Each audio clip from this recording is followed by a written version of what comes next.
Good morning. I see that our attendees are starting to come in. Right, good morning from Turku. My name is Maria Andreeva. I am the communications coordinator of the UBC Sustainable Cities Commission, and I'm very happy to open today's UBC Talks webinar about the EU mission Restore Our Ocean and Waters. I will facilitate today's webinar with my colleague Lotta Lehti, who will help me with that, especially with the practicalities. So if you have any questions throughout the next 90 minutes, you can address me or Lotta for practicalities. And of course, you're most welcome to address our speakers with content questions. And you can do that through the chat of the Zoom facilities or through the Q&A box for speakers. And our topic today is driven by the mission Ocean, as you can tell from the name, which is one of the strategic frameworks for cooperating across the ocean, European ocean and the waters until 2030. And there are many developments within the mission. And by now, I think over 700 water actions have been submitted to the Ocean Charter, pledging this local and regional ambitions.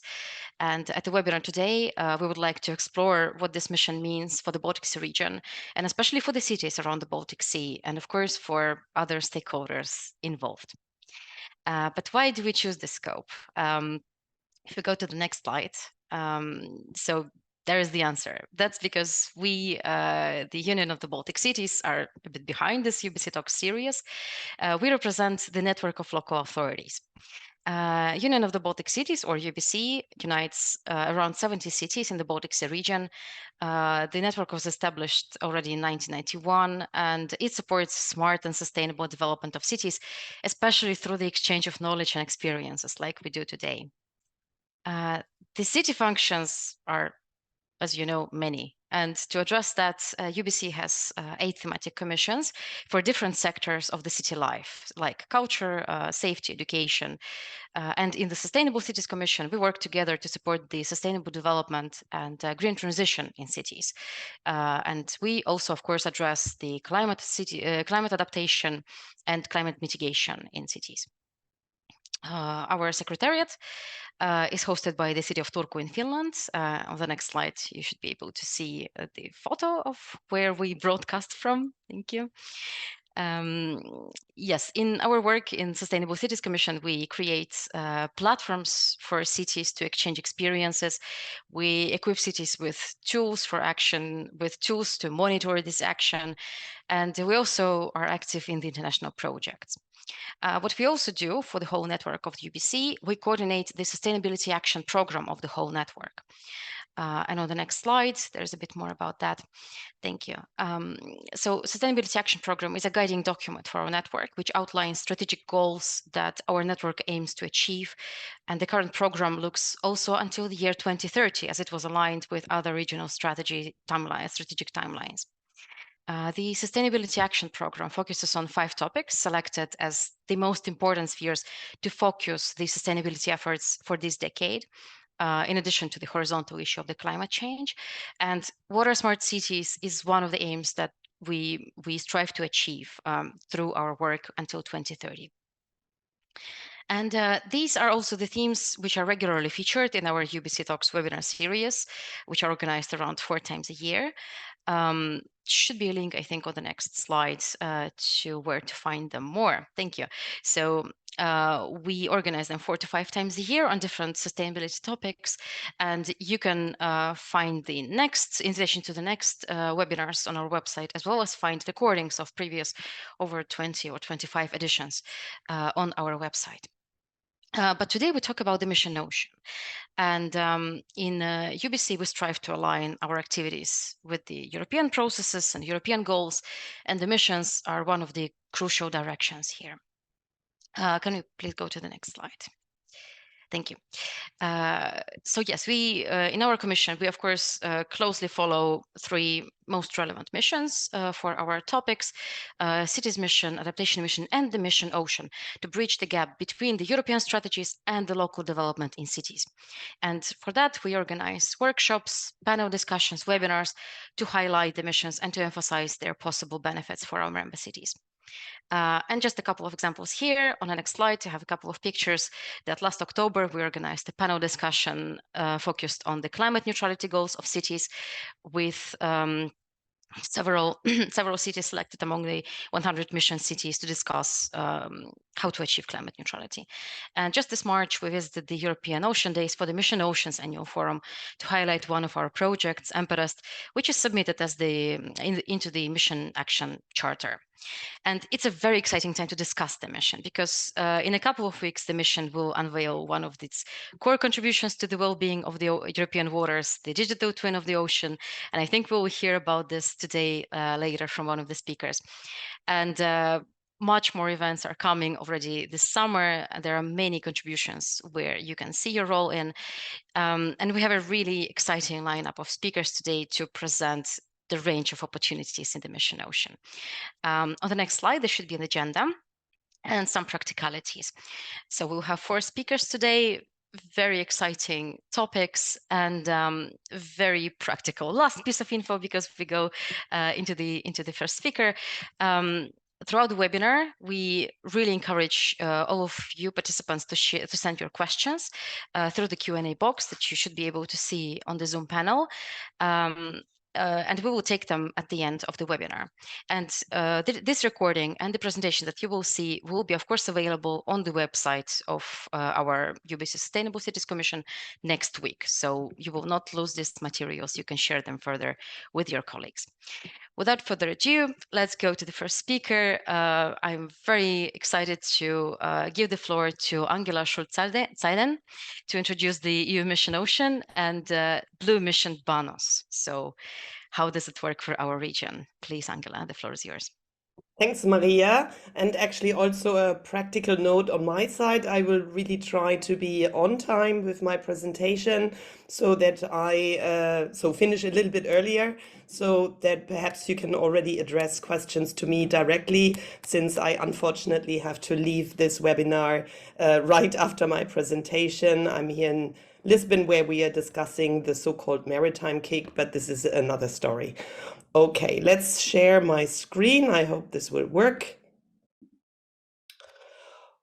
Okay, so Blue Mission BANOS, this is the coordination and support action, which is designed in order to promote, to inspire the stakeholders across the Baltic as well as the North Sea region to actually implement the actions which are necessary in order to achieve the objectives of the mission Ocean and Waters. And perhaps before we sort of talk further, let's take a look once more on what is the mission Ocean and Waters about, what are the concrete objectives and targets which we are supposed to achieve by 2030.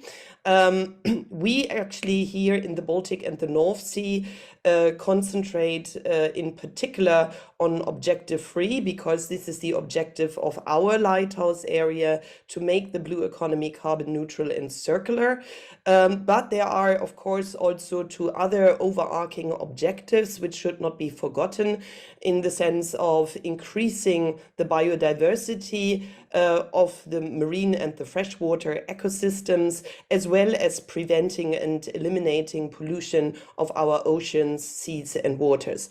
And I would like to stress that right from the start, when we were kicking off our activities in the mission Ocean and Waters, that the stakeholders in the Baltic and the North Sea raised their voice quite strongly, in the sense that they do not only want to focus on the carbon neutrality and the circularity of the blue economy, but we are actually really sort of pushing for the objectives of the pollution as well as biodiversity objectives in parallel.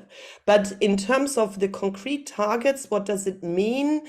to have a carbon neutral and circular blue economy.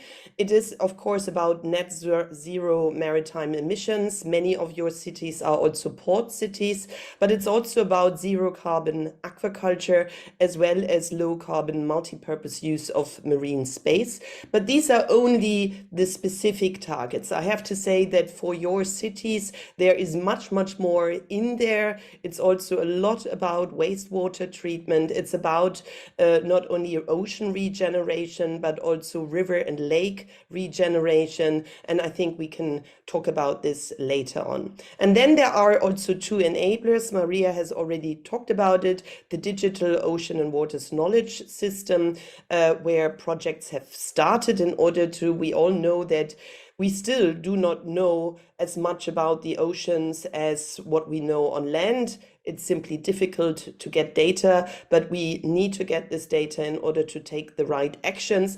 I have to, however, also stress that we need to get the right data and turn it into real information, and therefore have to be also very targeted, avoid duplication in terms of this data sourcing. And at the same time, we of course also have to get the public mobilized. I think here it's key that the public is actually also about taxpayers' money, but it's also about consumers to take the right actions. And I will talk about this later on a little bit more. So here I already show that, in fact, how is the mission organized? It's organized in different lighthouse areas. I'm actually very happy about this because, yes, there are also European-wide activities and events, and I'm just about to head off for the European Maritime Day, which happens to be in Svendborg this year in Denmark, so actually in our region, but it's also very often in very different cities throughout Europe. And what I think it always shows is why these European-wide activities are crucial. Also, of course, European-wide legislation. The actions are actually taking place in your cities, in our regions. And it's proven everywhere throughout the world even that cooperation is simply easier on the local spot, on the regional spot. And in the true sense of European subsidiarity, I think we are all aware that what can be done at local level, where we can have collaboration and cooperation at local level, that's where it should take place. And this is what our mission, this is what Blue Mission BANOS is about, to bring the mission down to the regional, to the local level. So I have already mentioned this. This is really our motto. This is our slogan, that we want to inspire and engage and support all the relevant stakeholders, and therefore, of course, also you from the cities across the Baltic and the North Sea, to make the blue economy carbon neutral and circular by 2030. And I would like to stress this target by 2030. We actually interpreted that at least by 2030, we should have the actions in place. We should have started with the true initiatives which are in the water in order to sort of turn the blue economy carbon neutral. We do not expect that everything will already be sort of carbon neutral and circular by 2030, but it's more important to stress the projects are already in place and that they are not only planned. And how do we do this? Well, one thing is, of course, you have to know your actors, you have to know the actions which are necessary. And this is why I'm also participating in this webinar, to really outreach, to continuously sort of map who these actors are, what kind of projects and initiatives are already out there, and what can be sort of also then transferred to other regions, to other cities, where is sort of good practice, and therefore to increase the awareness, to align with existing governance structures. We all know about the macro-regional strategy in the Baltic Sea region. We know about your organization. There are many other organizations like VASAP, like HELCOM, who's also here today. And so it's not necessary to create a new sort of governance structure, but we actually have to sort of really bring these different actors together, also these different governance structures, in order to create this joint impact, to go really on one pathway in order to achieve these very ambitious objectives of 2030. And then I already mentioned the involvement of citizens, consumers, taxpayers, etc. This is necessary. We are living in times of reduced resources where there is actually really also, you can call it a struggle, a fight, a political discussion on where are resources going into. And the ocean is particular in the sense that the people, the taxpayers, the citizens are normally at least not living in the ocean. Many of you are coming from cities which are coastal, so you look at the ocean at least. But therefore, there are, of course, also other issues around the world. And the lobby, in a sense, for water, for the oceans, etc., cannot be as strong enough in order to get through our objectives. And then we want to accelerate the collaboration on blue economy solutions, and how we do this is through the development of regional mission roadmaps and actually developing a monitoring framework. And let me sort of now show you how we do this concretely. So first, who are the project partners? It's actually not a big project, the Blue Mission BANOS. It's really actually a small project. It's a 3 million euro initiative, and you see the amount of partners. And how is this possible? It's actually by having partners like the SUBMARINER network, but actually also all our partners in the different countries, which have been active in the Mission Ocean objectives and actions already for a long time. So we actually see this more as sort of, a support from the European Commission in supporting the work we have done anyhow. Otherwise, this would not be possible.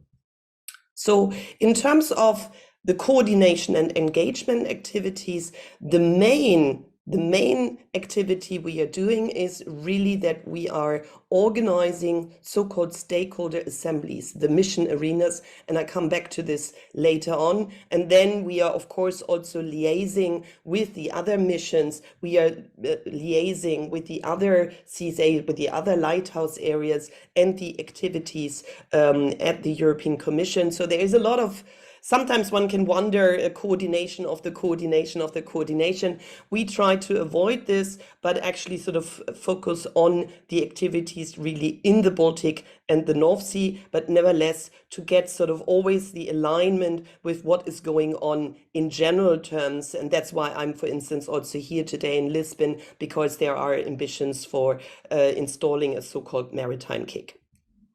And then there is, of course, the governance. I was already talking about this. And here we basically want to create the optimal governance structure for the implementation of the mission objectives. We want to create a sustainable governance framework. And how do we do this? We are organizing so-called foresight webinars, workshops with the relevant governance actors in order to really say, how can we work together? What is the communication structures? What is the alignment structure? And we are also facilitating the pledging to the Lighthouse Charter, to which I sort of come back later on. And then we have the citizen engagement. As I already mentioned, in terms of the project itself, we have to be aware that we cannot do that much in terms of direct citizen engagement. But what we can do is that we are facilitating, we are strengthening the collaboration with and among the existing and emerging citizen engagement networks. We are aligning with the projects, the initiatives, which are all out there, which are working on already ocean literacy, which are working with consumers, which are working with citizen engagements. And here we are sort of supporting those who are already active there. So we are a facilitator for other actors who are very much more sort of down to earth in terms of citizen engagement actions. And we are providing them with tools, with instruments, with guidelines. We are developing a blueprint, for instance, for teacher engagement. We are developing a repository of ocean literacy material, which then can be sort of taken up in the Baltic Sea region as well as the North Sea region. And then even more concretely, we do have a help desk installed, which is even European-wide and which is locally accessible. So anybody who wants to sort of take initiative can sort of access this help desk. And let's say the most important activity in our Blue Mission BANOS is indeed sort of our so-called 5 innovation cycles. Why? Because the objective is so much on the blue economy, carbon neutrality and circularity, and to actually identify those activities which are sort of, which should be taken up in the deployment phase of the mission Ocean.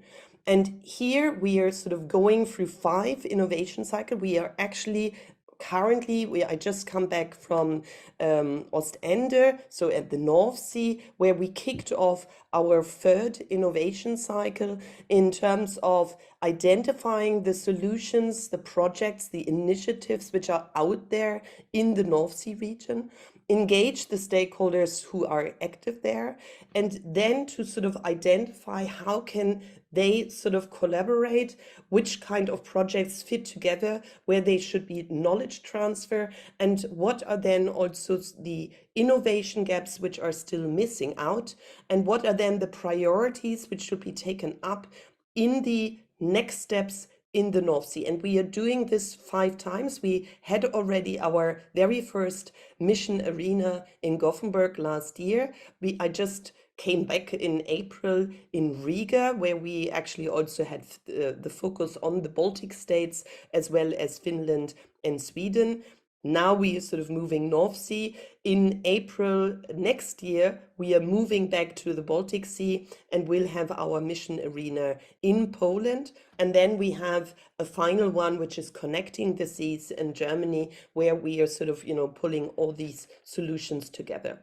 And basically, what is an arena? The arena is, let's say, the spotlight. This is a lighthouse action. So we are putting a spotlight on one specific region. And this is a 2-day, 3-day event where we are talking about sort of the topics which are sort of necessary in order to reach the mission objective. So how can we increase low trophic aquaculture, so algae and mussel cultivation? How can we achieve such a thing as sustainable fishery? How can we increase the biomass use and product development from the ocean and the waters, ocean water and regeneration? What kind of nature-based solutions are out there? But also, how can we improve the management and the measures necessary for marine protected areas? And how can we involve the ports, the mariners, the green shipping industry in order to get to net zero emissions? And the issues we are then dealing with, you can read here for yourselves, are really sort of across the entire value chain. So what are the solutions, but what are also the innovation gaps? How can we get the funding? But what are also the regulations which are missing? And then, however, what kind of skills do we require in order to make these sort of industry thrive? And the participants are really sort of, from the quadruple helix. So it's, of course, the mission charter pledgers who are coming from various sort of, let's say, sources, various institutions. We do not have only the researchers. Actually, the researchers, we are more sort of focusing on the innovators, and then the business support institutions as well as the businesses themselves, the regulators, but then actually also really the decision makers at municipal, at city level, who are necessary in order to take the decision to have the right activities in their oceans. And then there is a very structured way that we first have sort of set the scene. We actually we go into these mission arenas by already having hypothesis on what are the action points. And then we are sort of discussing these various issues. We bring the different topics and projects, etc., together in a whole series of workshops, between 15 and 30 workshops, where we are highlighting the good practices, we are fostering the collaboration, and where we are discussing, are the action points which we have preliminary prepared are the right ones. And at the very last point, we are really then sort of prioritizing these action points, and we are really conducting a so-called mission assembly. So we have sort of a democratic vote on what are the priorities. And this is then how such kind of mission arena looks like. So this is very interactive. This is not only plenary sessions where people are looking silently, but this is very much about engaging, bringing people together, meeting new people, and therefore having new collaborative ideas for the next steps.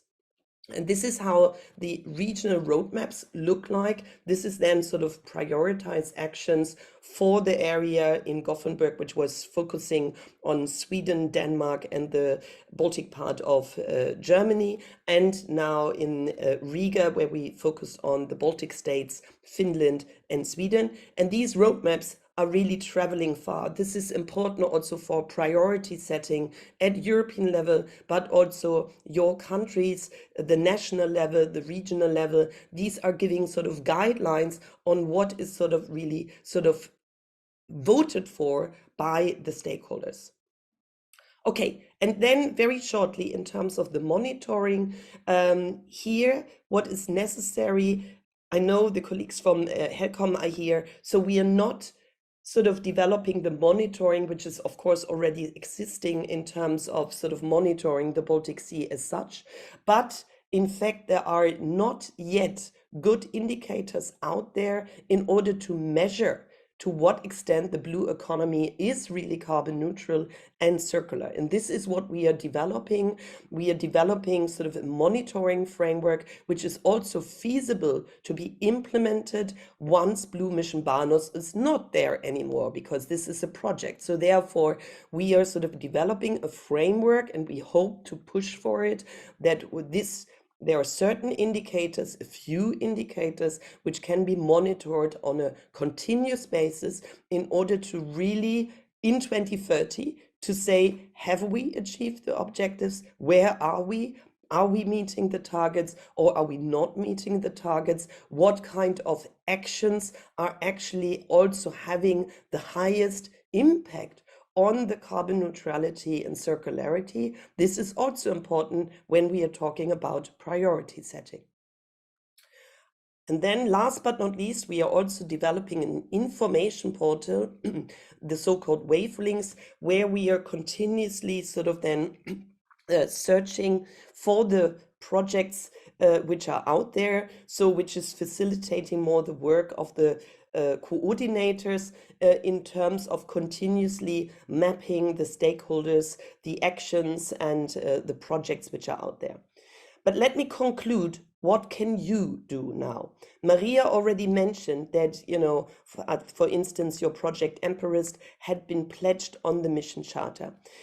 Indeed, this endorsement of the charter, and perhaps you can sort of, you know, use now your iPhones or your smartphones, etc., in order to sort of get this QR code here. The charter is a political tool, I would say. It's, you know, something which takes you only 30 minutes, however, which is very important for the politics in Brussels. So why is this so?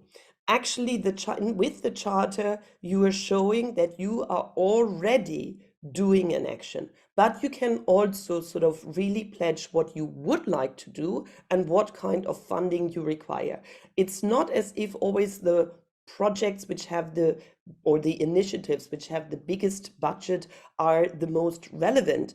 But if you are sort of doing also citizen engagement activities, if your city is sort of, you know, doing something also for wastewater treatment, etc., this is, please sort of go on this charter, pledge your action, because this is, in a sense, almost a democratic voting. This is sort of showing the decision makers in the Commission that this is sort of really a mission which is relevant, which is taken on by the stakeholders.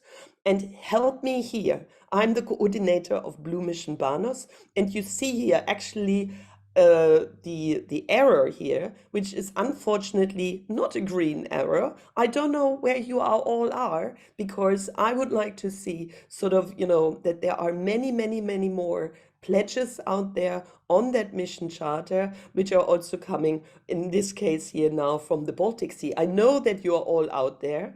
I know that perhaps you may think, why should I do this charter business? But it is really relevant. And I really also have to say, it does facilitate our work.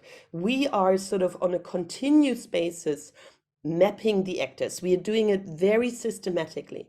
But nevertheless, the charter pledges are also yet another tool for us to identify actors we cannot catch, because you may not be in an EU-funded project or a national funded project. You may not be in any kind of funded project, but you are still sort of a mission ocean supporter. And we, of course, also want to reach out to you in order to embed you into our activities, to reach out to you in terms of the other opportunities which are out there. And here I would like to stress one thing, which I do not now have on the slides, but which is very relevant. So it's first, charter, go on the charter, pledge there.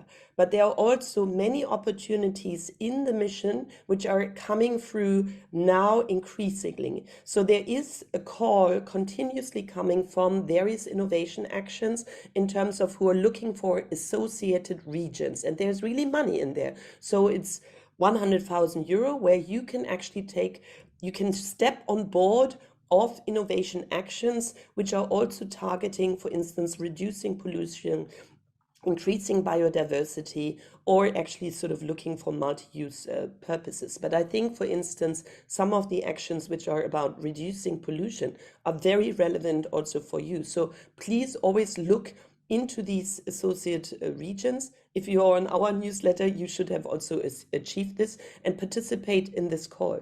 There's also a call for technical assistance out there, and actually UBC knows we are actually currently also preparing a call for so-called community-led actions, and this will be sort of active as of next year onwards. So where in fact also funds will become available for smaller activities in terms of fostering the communities. And with that, I stop here, and you know, if you want, save the date also for Amsterdam. This is, however, North Sea region, but I would rather say save also the date for our arena, which will take place in May 25 in Poland, and then the next arena, which will take place in either Berlin or Hamburg, which will take place in October 25. But for now, go on the charter, pledge, and be active. Thanks a lot. Thank you very much, Angela. Thank you very much for the very comprehensive presentation and explaining so well how the Blue Mission BANOS works, and highlighting so perfectly how important it is to connect all of these existing initiatives and actually make use of all of these innovations that we already have in the region, and just make a more targeted action together with that.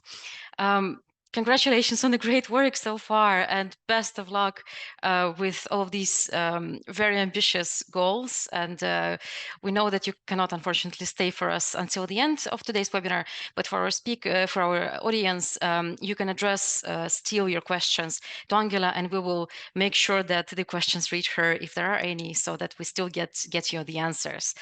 Again, thank you so much. We mark all of these dates for the next year, and goodbye. Thank you, Angela. Yes, and now we continue from this more strategic overview of what is done in our region in the framework of the Mission Ocean to more concrete actions. And I'm happy to invite Jun She, Chair of EuroGOOS Baltic Operational Oceanographic System from the Danish Meteorological Institute, to present how the system supports Baltic Sea restoration. Please, Jun, the floor is yours. Thank you very much. First, I would like to thank to the UBC Talks webinar organizer on this opportunity to share with you about the BOOS work. Yes, So BOOS is called Baltic Sea Operational Oceanography System. It has more than 25 years history. So I've been BOOS chair for the last 8 years. So I'm an oceanographer from Danish Meteorological Institute. So thanks to Angela to give this excellent introduction to ocean mission. Like we know, our goal is for the restoration of Baltic Sea is to reduce the pollution, to improve the biodiversity. But in order to reach those goals, we need to work together. So from the operational oceanography side, that's I would like to introduce how BOOS in this value chain and its scope and the collaboration activities, what products, data we provide, and in the future, how we deal with these challenges. First, I do not need to address that the marine information and knowledge is a key issue to reach these goals. But the important thing is the human impact and the climate change on our waters. So to some more details that requires to understand and predict like the biochemistry, nutrient usage, the carbon pollutant cycling in the land to ocean aquatic continuum and further to the offshore. And also how the human infrastructure systems like offshore farms, how they interact with the natural systems. And the value chain, how our information is better to fit for the purpose of our stakeholders, and how climate change will, in this scenario, to act with the human impact, and finally on our ecosystem. So overall, the users will have more higher needs on the information, like for more local, high quality and low cost information. These can be reached like through the AI, machine learning, or more low cost sensors, and also the modeling tools for like what if scenarios that decision makers would very much like to know to know the answers quickly. First, I would like to introduce you the value chain. As I just said, in order to reach a clean, healthy, resilient, and sustainable ocean, we need to understand the ocean and to know the status. This means we need sufficient information on that. And this information, like only from we can get that from data if we have data. So, how to get the data? The traditional way is to go to the sea, to monitor in the sea, and then to make the observations, and then we know what happened. But these observations, they are expensive. They're in the sea, they're expensive, and they are gapped. So but we know how the ocean works. That's called the models. We have modeling activities to combine with the observation, and then we can make a forecast for the future and hindcast for the past. Then we have all the continuous data in the sea. So based on this, we can develop a so-called tailored product to provide services for different sectors.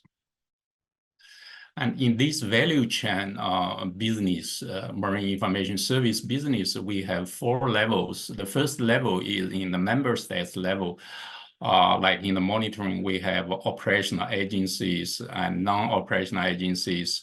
They work together or they provide monitoring activities. And for the observations, we have national data centers, and then we have forecasting, we have operational institutes operate high-performance computing to make a forecast and hindcast, and finally to provide this data with free data, public good data to the community. But we need collaboration in the regional scale. This is the first level collaboration, because the ocean, they are connected, the seas are connected. So we need to share the data and coordinate our monitoring activities. Each country only has a small group of oceanographers, so we have to work together to do joint development. And then we have to exchange best practices to serve the services for different sectors. Also, this has been upscaled to the European service, and the European Commission is strongly support such kind of cooperation, ocean mission, and other activities. Recently, Destination Earth, Copernicus Marine, and the EMONET, these data initiative data networks and information service networks. So European Commission has invested a lot to make such collaborations happen. Also, we have these different regions, the regional oceanography system, operational oceanography system formed a EuroGOOS, European Global Ocean Observing System, working together. In globally recent this year, from 2020 to 2030, it's UN Decade of Ocean Science, and this will be leading by IOC, International Oceanographic Intergovernmental Committee, and also GOOS, Global Ocean Observing System, WMO. They are also supporting this to implement the Ocean Decade of the ocean science. So that's a general view of the this value chain of the business. We go to the Baltic Sea, we see the BOOS, it has 22 operational institutes. So-called operational means they provide daily forecasts, and they provide climate projections, different kind of services. Their work is to provide timely, fit for purpose, and quality assured data and information products, and also as a Baltic Sea system knowledge hub for supporting seaborne operations, climate change adaptation related to the marine and ocean health in the Baltic Sea. This is an extensive collaboration. A major part are the 13 working groups within this organization. The working groups means those small groups in each institution, if they're interested, like if they're interested in remote sensing or interested in machine learning, they're going to work together. So in addition to this, the BOOS members also will work with more wide European scale, just like with the Copernicus or EuroGOOS, different task teams. In the monitoring side, BOOS are involved in tidal gauge, fixed platforms, ferry box, Argo, and glider task teams. These are different instrument or platform-oriented task teams to work together. And the BOOS, there are also Argo Glide working group work on the monitoring side. In the observation side, BOOS have working groups focused on the river data, near real-time ship data delivery, data exchange, and remote sensing. Also, we're involved in the EuroGOOS data management working group and the CMAMS in situ observation, and EMONET, that's the European Marine Observation Data Network for physics and chemistry part. For the modeling and forecasting, there are also several working groups in both on the coastal modeling, on the basin scale modeling, on the using observations and aggregate different model together. Also AI and machine learning. So in the Copernicus Marine Service, both partners, they work together to implement this Baltic Forecasting Center. Another recent focus is on the marine pollution. So to develop monitoring and forecasting capacity for the marine pollution from land to the sea. So like marine plastic working group. Recently, some other emerging areas in the ocean decade and destination Earth, that the digital twin of the ocean and the ocean mission and the Green Deal to work together on these areas. So you see, these are these dots in the Baltic Sea and some local regions. They are different stations to make ocean observations through monitoring and data collection, make them together so that the models and other users can use these data to make their assessment or for other purposes. So these data, they're mainly physical and biochemical data. So they are so-called operational is because they deliver the data in near real time, like every 10 hours or every 10 minutes. In the modeling collaboration side, each country have their forecasting systems. So here in the left, you see some maps of the different national forecasting systems in the local region. They are nested in big basin scale forecasting system. In these local base or areas with important socio-economic impacts, these parts, they need a very high resolution. Sometimes, like in the right panel, you see that's the salinity forecast. Actually, we forecast currents and waves. Also, in such this is in Latvia waters, it resolves both the rivers and the bays. There are hydropower plants in upstream of the rivers and the ports. Actually, they need these data. Also, how marine plastics or other pollutants transported from the river to the sea can also be assimilated. So for the model products, there are three types of data products. One is the historical multi-year product, like in the past 30 years or past 100 years. You can get those data, and we are the data generator and provider. And second is the operational forecast data up to 10 days.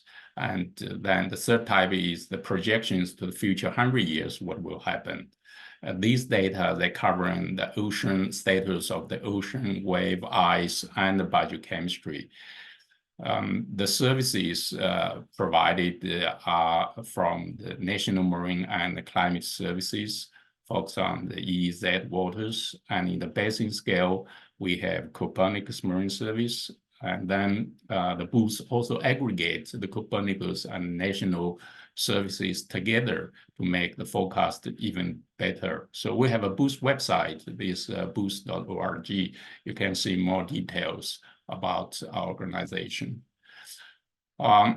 In addition, like many offshore industries, offshore wind farms or aquaculture or fishery shipping, they need data from the past. So we have a high resolution, that's a 1 nautical mile grid, physical and biochemical multi-year data since 1993 up to now. So with hourly or daily temporal frequency. I will not go to the details of these figures because they seem to be too professional for that. So then the next, I would like to introduce some recent research activities related to the ocean mission. One is we call the Destination Earth, and the European Digital Twin Ocean is a part of it. So the Baltic Sea partners are involved in some national digital twin ocean projects, and also regional one from Sustainable Blue Partnership, then also from the European developing models, digital twin ocean models. And in the ocean mission, there are these lighthouse in the Baltic North Sea to focus on the development of scientific technology databases for the co-located offshore wind farms and low-trophic aquaculture farm. You know, this will bring both the clean energy and also the low carbon and also high protein food through the combined use of the seas. This is an OLEMO project that both partners are working on. So also we work on the joint research infrastructure for the coastal ocean observatories. That's called the JERICO. This is a European scale coastal observation cooperation. And then we also work on the interaction between the Copernicus, because Copernicus provide a larger system, you know, and then the national provide a smaller scale system. We need to work together. So this is another project called FOCUS. ESA also provides some support for the future Baltic Sea using machine learning. We use machine learning to establish a four-dimensional Baltic Sea information to understand the processes, improve our knowledge. Also, Copernicus are developing forecast and reanalysis, and also on the marine pollution, we have several projects ongoing. This is new capabilities we developed for marine plastic monitoring and forecasting. So this is a combination of sensors and modeling system so that they can monitoring and modeling the fate, the sources, the fate and pathways of the marine plastics. The right gives you an example of the marine plastics distribution in the Baltic Sea, how they transfer from the rivers to the basin scale. In OLEMO, this is a co-located offshore wind farm and the aquaculture farm. We use robotics technology to monitor in the sea, and then we use models to assess the impact of these farms or turbines and the lines, the rows of the mussels and seaweed. Because these infrastructure, when they're in the sea, they will affect the winds, affect the ocean and waves, affect the system, ecosystem. But we don't know how quantitatively their impact. When we build up more and more offshore wind farms, more and more aquaculture farms, the impact getting larger and larger. So in this, we use models to assess that. This is an example in the right. You see those blue dots, they are turbines, wind turbines in the Baltic and North Sea. We include that in the weather model, and then we include that in the ocean model, in the web model. We see if with these turbines or without these turbines, what will happen to our ocean. We can simulate it and predict it. Also for the aquaculture farm, we're going to do similar thing. We found that they do have impacts, and it should be treated more seriously in the future. So this is modeling tool we recently developed, because previously we said we make a forecast 4 times a day and then users getting this forecast, and that's all. But recently we find more and more user requirements in the green transition, in the climate change adaptation. Users want to know what if scenario.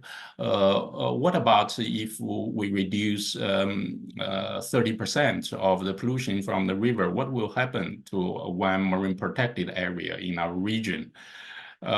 Such questions, normally they are subcontracted to companies for several months or even years study, because they need to set up a new model, collect data, and make everything calibrated, and finally give the answers.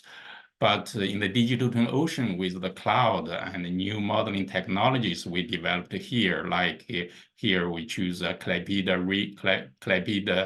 of Gulf region, we quickly set up the model automatically. Like within a day, you can get a new model area with a very high resolution with the results.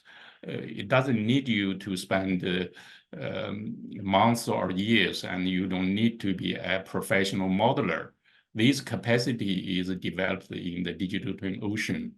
So, and finally, I would like to address that we want to co-design with our stakeholders, that is with you and with other user communities, seagoing industries, and also universities, to work together to co-design, co-development of ocean observing and digital twin of the ocean. So these include to identify main challenges in green industrial sectors. You need to go to different sectors and to design sector-specific digital twin ocean to resolve the challenges, and then to co-develop the digital twin ocean technologies to support the green transition. So yeah, this is the picture. We have a yearly workshop. So last year in Finland. Thank you for your attention. Thank you very much, and this was so exciting. Thank you very much for this presentation. We don't always know what's happening deeper into the sea, but now it's become a bit clearer, a bit more closer to us. And I think in cities we might use the data, and it's really great to learn how it derives. And it's a very impressive amount of data and cooperation between the stakeholders that is needed to achieve. To achieve a smooth operation. So it's really exciting. Thank you very much for this presentation. And also very insightful teaser into the digital twin of the ocean, because I think it's already in a couple of weeks, on the 13th of June, that in Brussels, there will be a Digital Ocean Forum 2024, which will be the occasion to unveil the prototype of the digital twin ocean, to showcase what it can do for the sustainable development. And this is also, with these words, I also extend the invitation for our attendees to join, because I think it should be an open forum, and it's organized in a hybrid mode. Thank you very much, John. This was very exciting. And now we go from this modeling parts into the other concrete actions. So I'm happy to invite to the stage Cecilia Nyman from HELCOM, because we have a pleasure today of having the Mission Ocean project, Protect Baltic. So we will find out what does the project do to restore the Baltic Sea ecosystem. Welcome.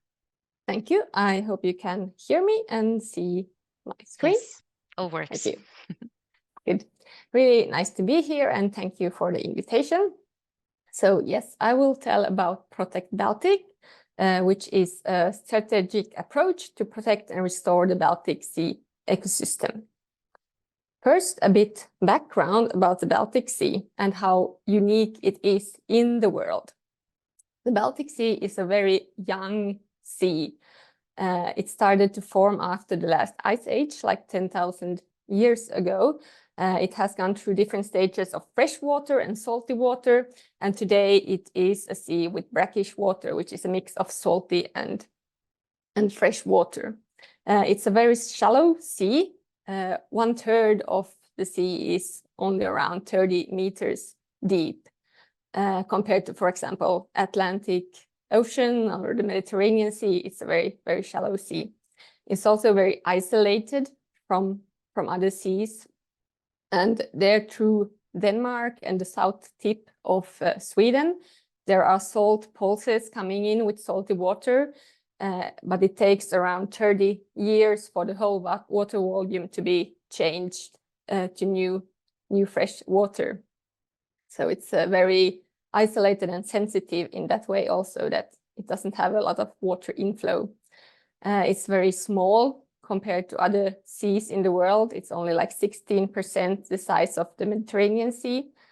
But more than anything, the sea is very variable. It has a big difference in the salt amount from the south to north part of the sea. Different organisms and plants vary a lot between the south and the east, the north and west. And also the temperature, for example, varies a lot during different seasons and different parts in the sea. The sea inhabits a total of 5,000 different species of algae, plants, and animals. Around 3,000 of these are visible to the naked eye. And this project is about protection. So I also want to give some background to why and what of protection. The catchment area of the Baltic Sea is 4 times the size of the sea itself, and it's surrounded by 9 different countries. These 9 countries work also in the Helsinki Commission, the HELCOM Commission, to work towards protection of a healthy Baltic Sea. The catchment area has a population of around 85 million people. And why is then protection needed? Well, this is one of the most heavily used marine areas in the world. There is shipping, there is recreational activities, there is fishing, there is underwater noise, and many different challenges. For example, also the climate change and biodiversity loss happening at the very moment right now.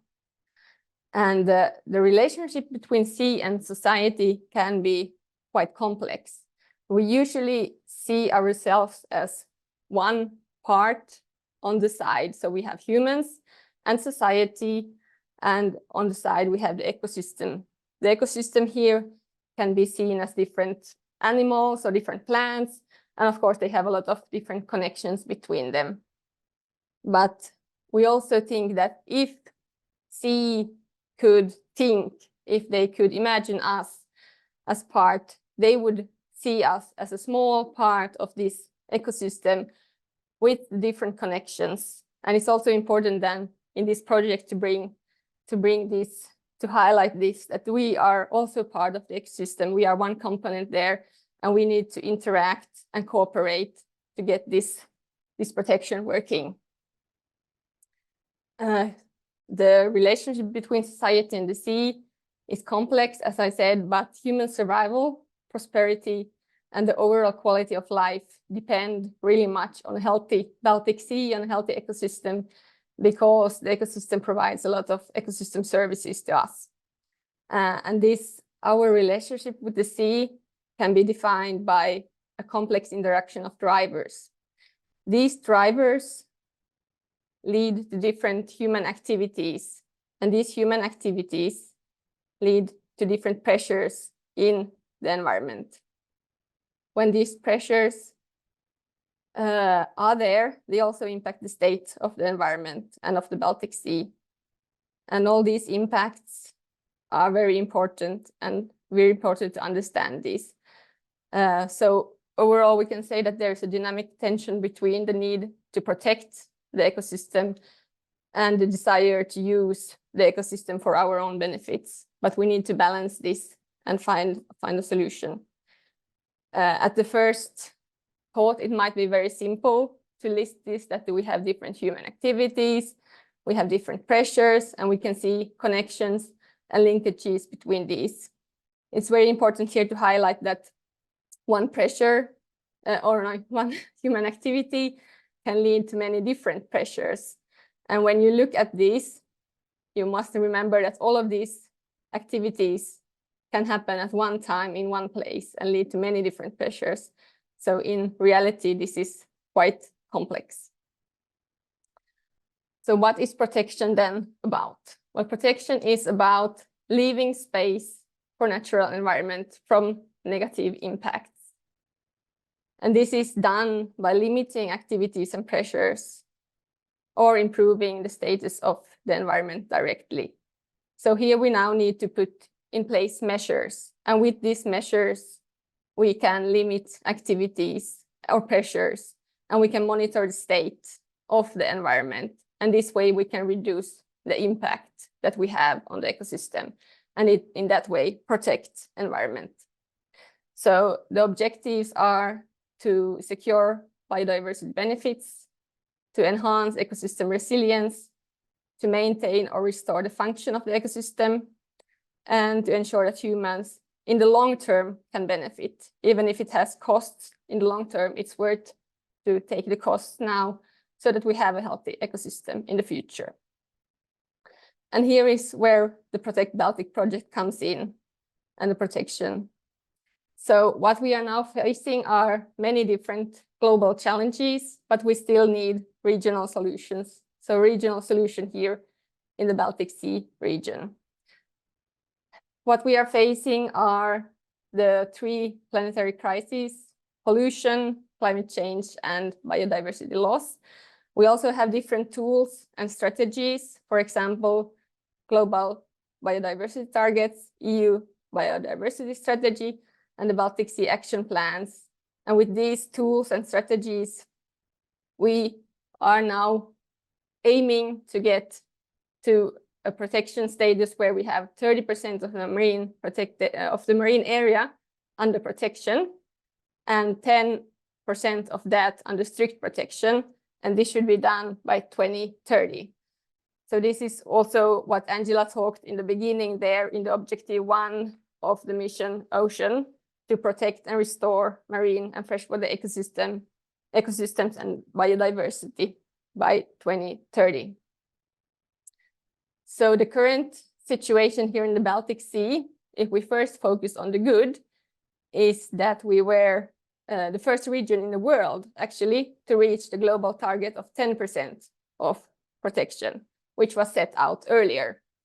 And as of December 2022, when the last calculation was made, we had a coverage of 16.5% of marine protected areas in the Baltic Sea.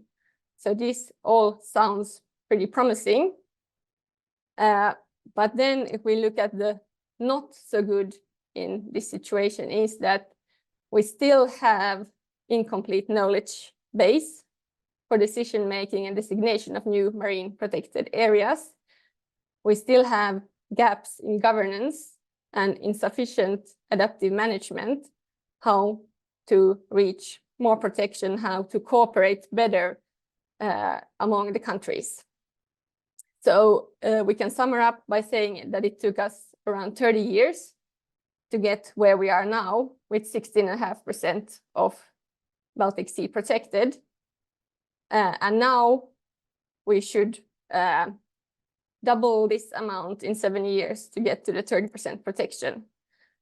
And what's even more relevant here is that we not try to get to the 30% just like that, but we need to get there in a way that actually provides biodiversity benefits, so that we protect those areas with real biodiversity benefits for the future.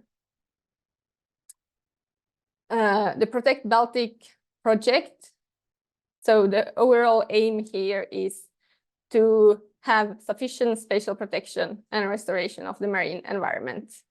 And we address two aspects of the triple planetary crisis. So biodiversity loss and climate change. That's where we focus on. At different levels, we have a lot of support in different strategies and frameworks. For example, at the regional sea level in the Baltic Sea action plans, and at EU level in the biodiversity strategy, for example. Some project stats. This project started in August last year, and it will run for 5 years. We have 17 partners in different countries around the Baltic Sea. These are environmental agencies, institutions, universities, and also the NGO Coalition Clean Baltic. And it's the HELCOM Secretariat coordinating this project.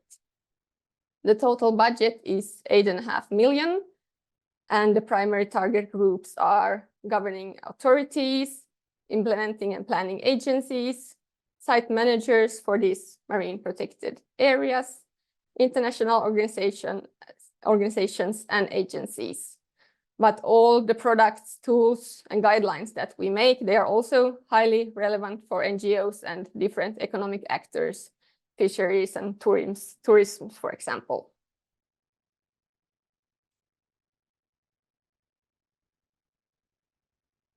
So what are we working to achieve in this project? So the aim here is to enable sufficient spatial protection measures for the marine environment. And with this would lead to the intermediate outcome that due to sufficient spatial protection, pressures, impacts from human activities will be reduced or avoided. And then my screen, I need to move my pictures. And then the ultimate impact would be to secure positive marine biodiversity outcomes. So the rationale for theory of change here is that if sufficient and effective spatial protection is ensured across the ecoregion, there will be a reduction of the negative impact from human activities, and the goals of maintaining or restoring the status of the marine biodiversity can be reached. Of course, during the project, we will only be able to work on the first part here to enable sufficient spatial protection measures for the marine environment, and the later will take many more years. And how do we want to get to this first goal then? What we will be working on is good governance of spatial protection measures, sound design and planning of spatial protection measures, and effective management. For the first objective, we have the need for governance vitality to guarantee legitimacy and voice, and transparency and accountability. For the second part, we have to understand social and economic context, to design for long-term protection, to identify major area values, and understand threats and challenges. And for effective management, we have, for example, the objectives to manage within social and economic context and manage threats and develop and implement long-term strategies. And there are, of course, connections between all of these three parts as well. In the project, we have 10 different working packages. 3 of them are horizontal, which goes over all the project. We have management and coordination, communication and outreach, and then work package 10, sustainability, replication and exploitation. So this is also how this work will continue to exist after the 5 years of the project. In the content work packages, we have data, spatial modeling, ecosystem services, coherence, adaptive management, and in adaptive management, we have governance, management, and restoration. Then we also have legislation and the new MPA portal that we'll develop. And in this new MPA portal, there will be many new functions, and the old one will be then updated. When preparing all the products, tools, deliverables in this project, we want them to be ecologically relevant. We want to use the newest science and data so that they are cutting edge and state of the art. We also want them to be long-lasting, adaptable, and transparent, so that everyone can access the code and access the products. They need also to be replicable and scalable. So the idea is that these tools and products that we produce, they are not only fit for the Baltic Sea, but they can also be used in other regions in the world. This project is the Mission Ocean project and carries forward the EU Restore of Ocean and Water mission. And we are in the social media, so please follow us and get access to our news. And with that, I want to thank you for your attention. Thank you very much, Cecilia. Thank you very much for the presentation and the bigger picture. And a really wonderful explanation of the ecosystem interdependencies. And the Protect Baltic project, I think, started just last year, so we'll be all excitedly following the new developments. I think it is until 2028, is it so? Yes. Yeah. So more to come in the coming years. Thank you very much. We have now heard about the strategic approaches, about what is done with the different stakeholders. And now let's look what can we bring to the citizens. So we will look into what's happening locally in Malmö and hear from Michael Palmgren, founder and director of the Marine Education Center in Malmö, about how to connect people and the ocean. Please, Michael, the floor is yours. Thank you, Maria, and thank you for getting me on board in this TBC talk. I will try to share the screen. My name is Michael Palmgren. I will talk about what we're doing in Malmö about connecting people and ocean through ocean literacy. And we have done that for many years. We started in '99, so we actually have been ongoing for a long time. And I will show you my colleagues here. We are 7 people working. Right now we're 8. Frederick came last week. But as I said, we started quite early about ocean literacy. Talking about the ocean, how necessary it is for us to understand the ocean and take care of the ocean. And as Cecilia said, we are one part of the ecosystem, but we tend to think otherwise. So we're just one species among all others. As you see, we started on the beach, but the city of Malmö that we now since over 20 years have procured to work with ocean literacy and marine developing things here in Malmö, built a quite fancy new building here in Malmö at the beach. And that was inaugurated 2017 by the Crown Princess Victoria of Sweden and the Minister of Environment Sweden, and of course our mayor and other presidents and whatever it was here. So it was quite a fancy inauguration and quite important. I will talk about ocean, one planet, and how to connect people and ocean through ocean literacy. And what we actually do is take everyone on board in this, from 3 years old up to student at the university. Roughly 6,000 students comes each year in our marine program. That takes roughly 2.5–3 hours. So quite many people coming through here. And since 2020, we are also a national center, visitor center for nature. What we have here in Sweden called Naturum Öresund. We are one of 32 visitor centers. So and we also have open for the public, and we have, I think, estimated 35,000 visitors each year.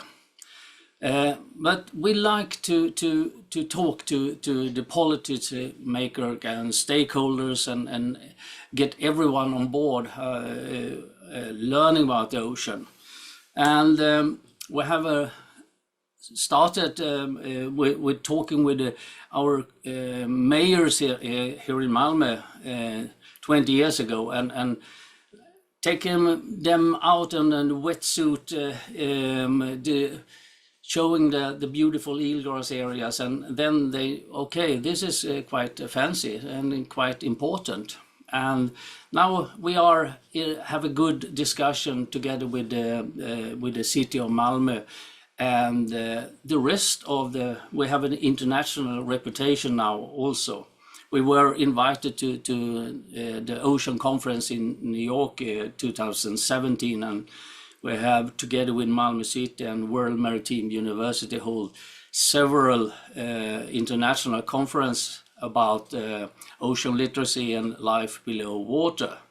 And 2022, we were in Lisbon talking about the youth. How can we engage the youth in ocean literacy? So we, together with 8 youth organizations around the globe, we hold a side event for about ocean literacy.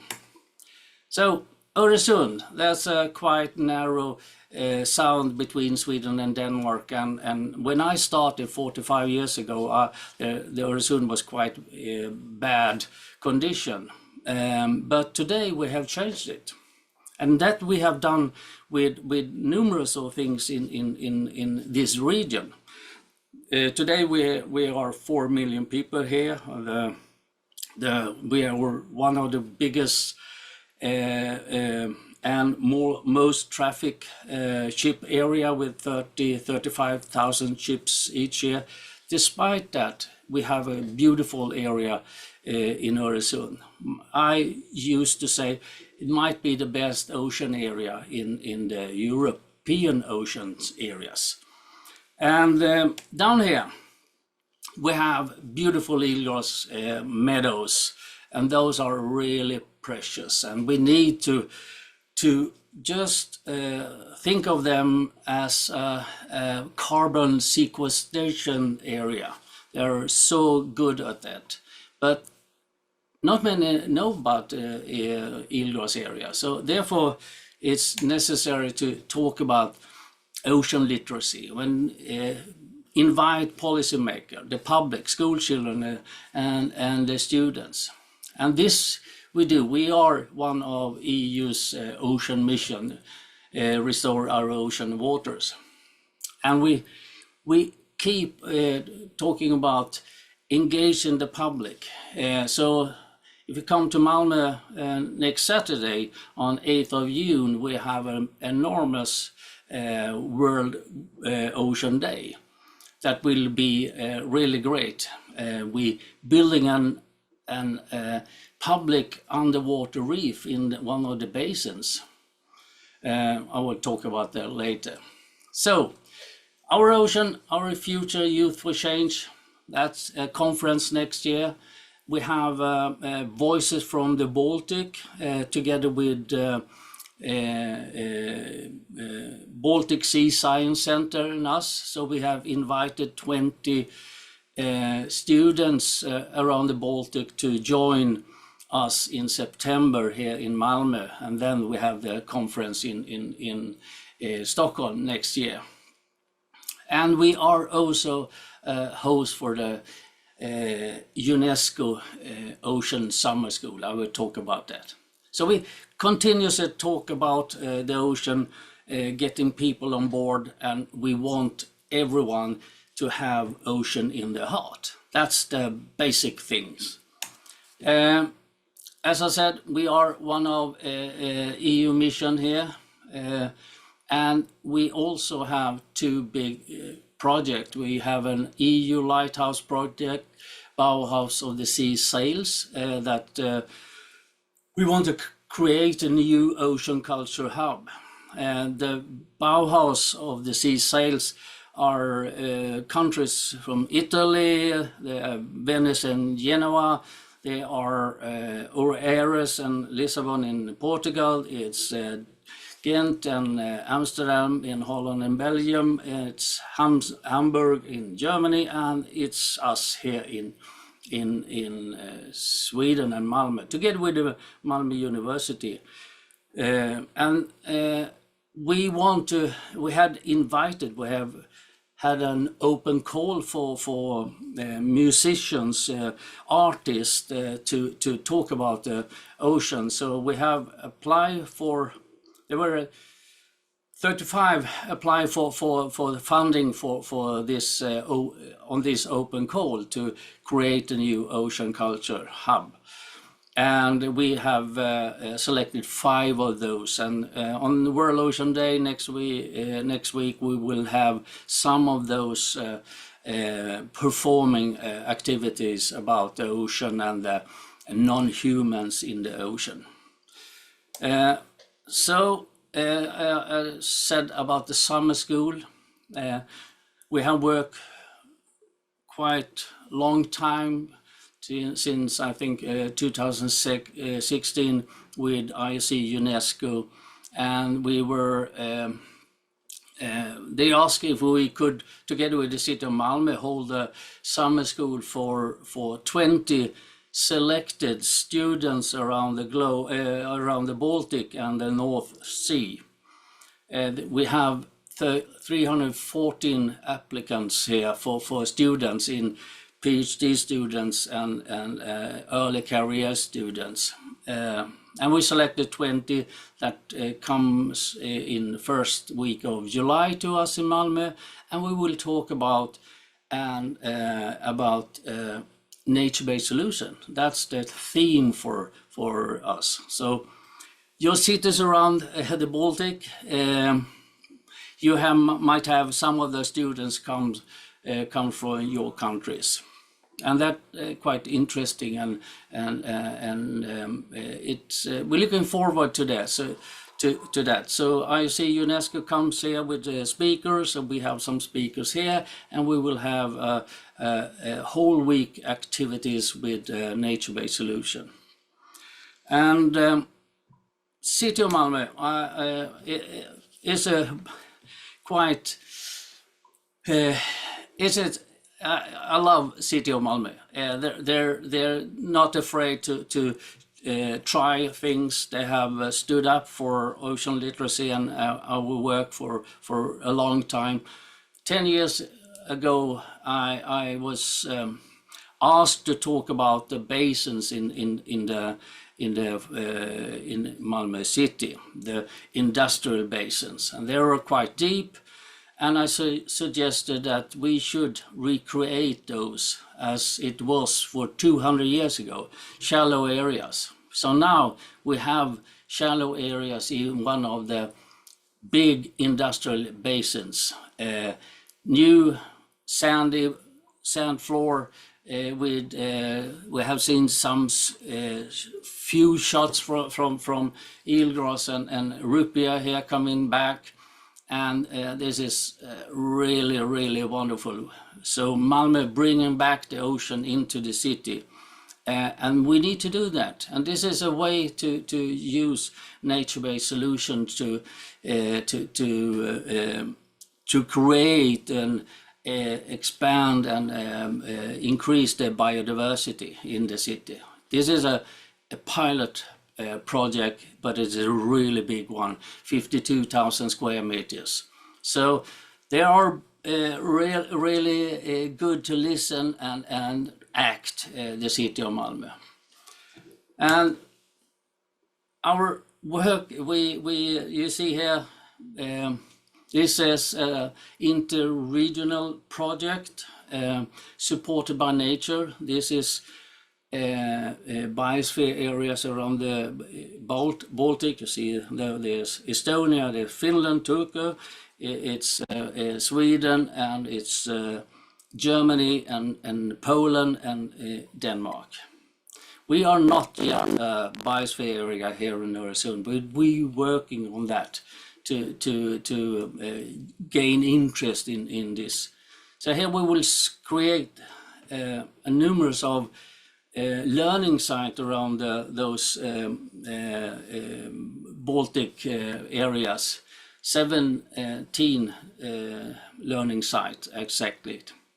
And that's to show people and to gain interest and to work with policymakers, city planners, architect, landscapes architect, and students, and also the public.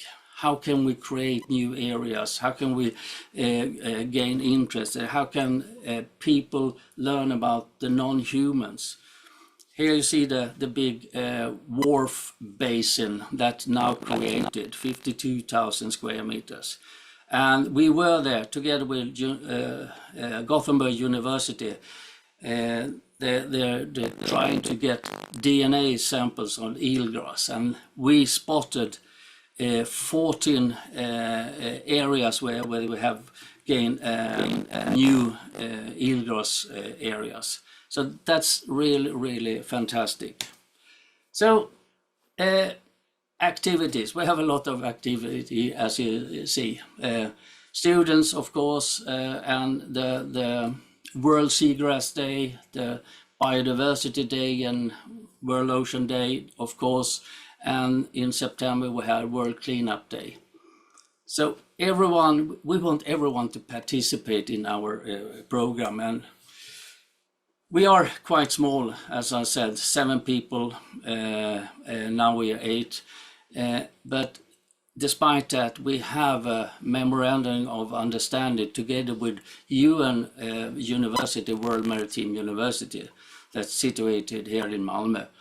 So every one of those students comes through our center and help us and do some science work and do the cleanup work and participate. And I will tell you a great story that 14 of them have this spring get together. They are from around the world.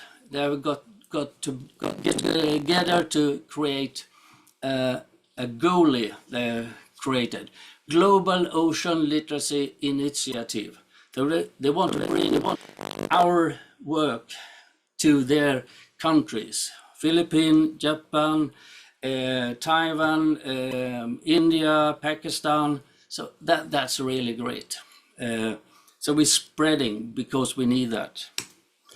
And as I said, we have worked long time together with IOC, UNESCO, and this is the teacher and the IOC team from Venice visited us last summer, and to see how do we work with kids in the that are 3, 4, 5 years in the kindergarten, and so they will be back here.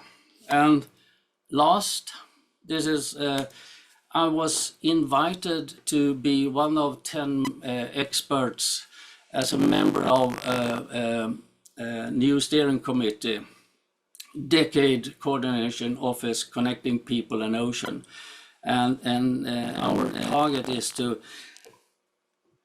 change humanity's relationship with the ocean and spreading this. We need to connect both people and the ocean. And this is not only for people living near the ocean. It's also, as Cecilia said, 4 times of the catch area is the bigger are the catch area than the Baltic. So your cities inland, the ocean starts there. So you're a part of the ocean. And I think this is one of the things that in my heart is so important. It's everyone, we are so heavily interconnected with the ocean, and we need to listen to the other species also. We can't only listen to us humans. Therefore, everyone is necessary to everyone to be a part of this. I think I stop there. Thank you very much, Mikael. This was a truly inspiring example of taking everyone on board, and also how to tips how to cooperate with the decision makers. Congratulations on the amazing achievements. I'm sure that our participants today have considered changing their summer plans and swimming by Malmö. I certainly did. So maybe a chance to visit Naturum and exploring more ocean connections in Malmö. We wish you most successes in the UN Ocean Decade. This was amazing to hear about it. Congratulations, and thank you very much for finding a time to present here also to our audience. Thank you. Thank you. And as the very last slides for today, let me share myself also for a little while. I wanted to return to Angela's invitation from the very beginning of the webinar and highlight very briefly that there are indeed different funding opportunities existing in this framework of the Mission Ocean. So under the Mission Ocean, now there are many calls published under the Funding and Tenders portal under the Horizon Europe program. So the closing date is 18th of September. If you're not in Malmö, if you have other plans to spend your summer, you can write an application or join some existing ones. There are really many calls available on very different topics, including restoring marine habitats, protecting inland lakes, ecosystems, biodiversity, and more, from offshore renewables to different socio-ecological models. So you just go to the Mission Ocean page and you can find there the whole list of opportunities. And we as UBC would very much encourage you to consider applying or joining any consortia, maybe as associated regions, as Angela was highlighting at the start. So if you have a good idea for the ocean and waters and how to protect them, you can get in touch with us in UBC as a contact point, and we can try to be a matchmaking platform for this, for the Baltic Sea region stakeholders in the Mission Ocean, but of course, especially for the cities. And I would like to thank again very warmly all of our amazing speakers today for bringing so much inspiration and so much encouragement for us all to work together to truly protect our waters, to make sure that they are kept in a better way than yesterday and 10 years ago. And it is really, really inspiring to see how much is done already within the Mission Ocean. But of course, there's much more to be done by 2030, and we need to mobilize and further cooperate to achieve that. So you have heard today about many cooperation opportunities. It's the right time to act on them. Get in touch with UBC whenever you get any questions, whenever you want to start a discussion. We can connect you with other stakeholders in the region. And I wish you a wonderful summer. The UBC Talks will return in September with the topic of sustainable urban mobility planning. But let us all enjoy now the summer break and hopefully enjoy our shared Baltic Sea. Thank you all very much for participating in this webinar.